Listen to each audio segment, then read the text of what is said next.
Hello and welcome back. So the first thing in R, what you need to do is open and edit the initialize.r. Okay, so now I have opened up the initialize.r in RStudio, and I will proceed in executing and editing this file. I will do it by typing in Ctrl plus Enter. This executes the line you are currently in. Okay. Since you will be rerunning this initialize.r multiple times, it has the first command that clears the entire environment. Now our environment is empty, so it has no effect. Okay, in the console window you can see what happens. It simply shows you the executed command. Okay, so the first thing you need to edit is your working directory. I actually have two computers. I have my laptop and I have my desktop computer, and they have different paths. So I can just try this command first, set working directory to this location, but it says it does not work because I'm using my desktop computer and this refers to a location in my laptop computer. So I simply execute the next line, and now we can see from the console that it executes and it produces no error messages. I can also verify this and store my working directory to a variable titled myWorkDir, like this. And you can see it becomes a value here. Oops, my head is in the way. You can see it becomes a value here, my work directory. Now if I would only execute this part, and I have selected the my work directory, I can see what is inside of this variable, also from here, and the console reports the correct path that I set variable. And it is a good idea to have a separate directory for data. So here we set the data directory to data, and if there is no such data directory, it will create one.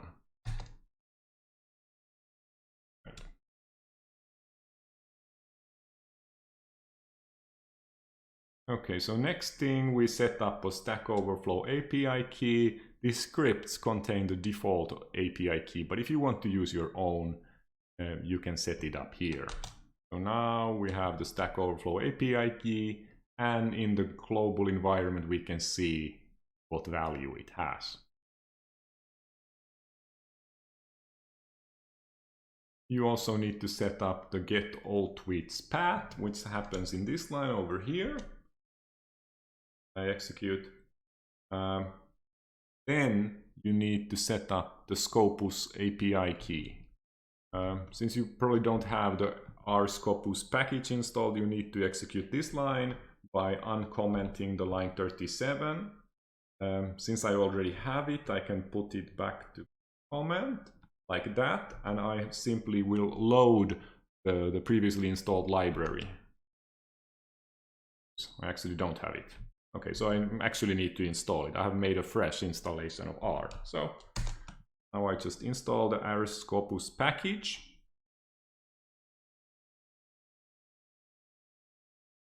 And it also installs everything that is needed. Now I can load the library to the memory.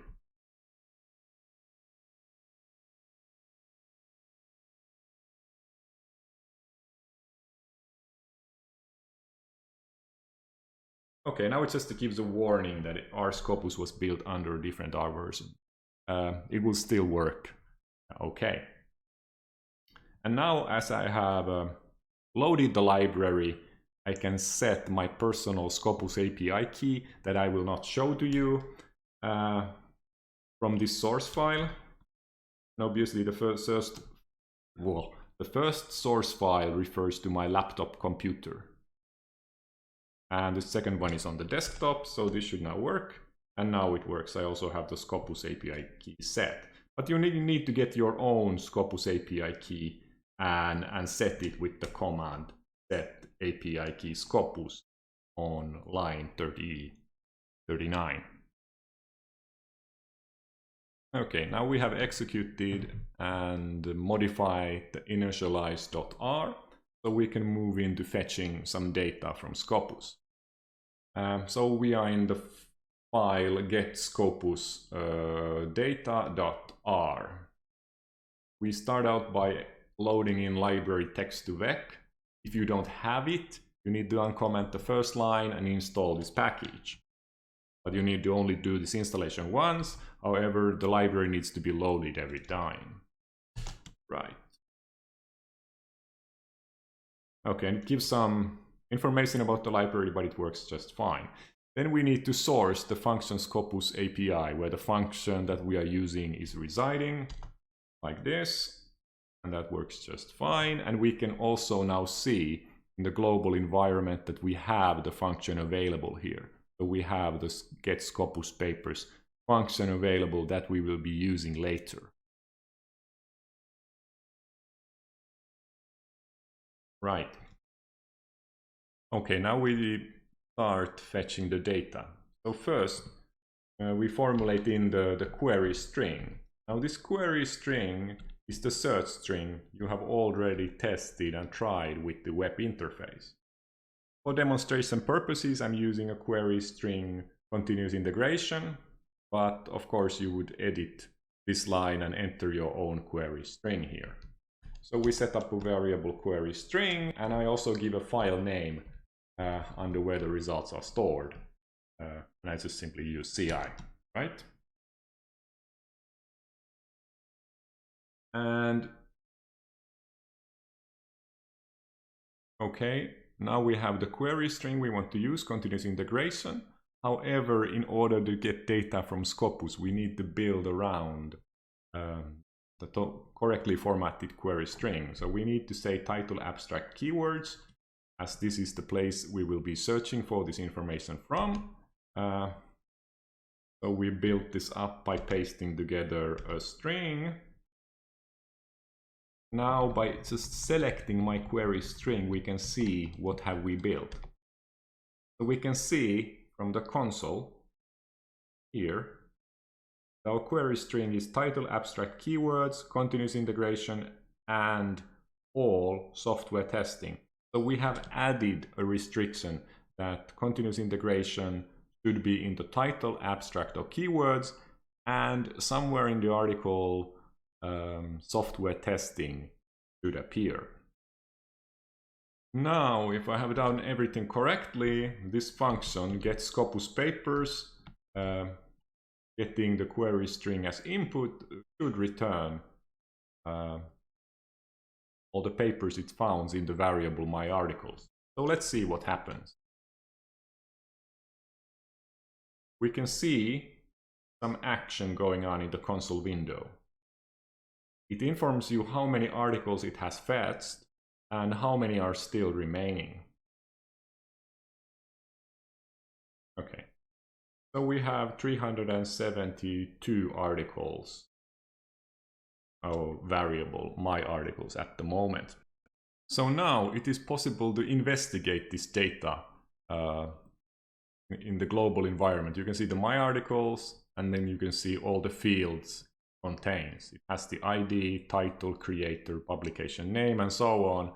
But it's a bit difficult to see from here, so if you double click this, RStudio will open you a new window where you can see like a spreadsheet style of formatting. By investigating this data, we can see that the abstract field contains the copyright sign and all sorts of standard text we wish to remove. So we do this removal here by executing these commands that should now get rid of the abstract. Select all of them and hit Ctrl Enter.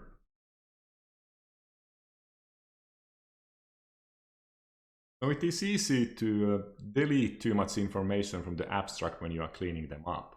So we will compare the cleaned abstract and the original ones next. So we execute line 55, and now we get the differential between the original abstracts and the cleaned abstracts. However, what was printed out is actually information from all of the abstracts. So we can see in the last abstract that nothing was deleted. In the second last abstract that it's 99% of the original in length. We can see that this is 94% of the original length. However, it is makes more sense to compare the mean of everything, and we can see that from the original abstracts, or the cleaned abstracts contain 97.7% of the original abstracts. So we can be quite confident that the cleanup has been successful, as we have only removed tiny pieces of information. Okay, so next we store the cleaned abstracts to myArticles variable in here. This way, it is easier to do comparisons if something has gone wrong. So we can now see a new field. We have the old field abstract there, and we have the new field abstract clean in here. So we can see that the original one is copyright 2018 IEEE, software testing is a crucial component, and so on. And we can see the cleaned version, software testing is a crucial component in modern continuous, and so on. You can also notice that while we cleaned the abstract, we made all letters lowercase. Now the abstract still contains some information we don't need.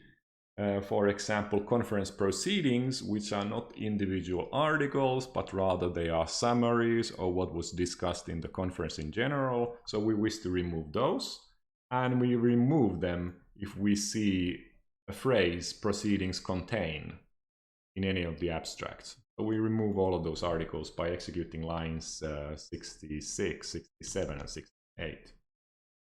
Right, now that was done. As you can see, the myArticles variable now contains 350 articles, whereas it previously had 363 articles, I think. Okay. The data from Scopus also contains the date. This date is very important for when we do trend mining and trend analysis. We need to know when an article was published. But as it contains the date in string, this is not desirable for RStudio analysis. So therefore we convert this string to a real date variable by executing line 71. And now we have come to the end, where we simply store the articles we have fetched by executing these lines 74 through 79. That saves the file in the correct location.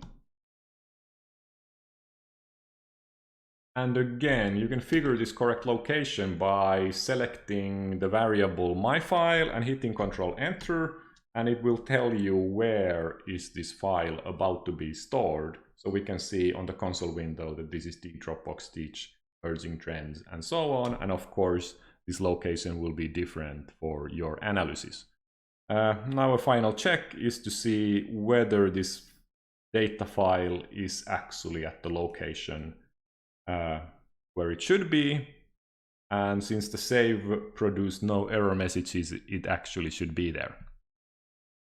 Okay, and here you can see the final step for the verification. We are in Windows Explorer, and I have opened the path that was specified in below in the RStudio, and we can see that in the end of this path we actually have the file titled myscopusci-data.airdata. Okay, this concludes the exercise demonstration lecture. So what I just showed you in this last part was how to edit and execute the initialize.r, and then I also showed you how to execute the getScopusData.r. In the exercises you need to do the same thing as getScopusData file does, but for Twitter and for Stack Overflow as well. And finally, this execution of These files should result in storing the data from the data sources to your hard drive, and in next week you will continue to use this data you have stored this week and start to perform trend mining on this data.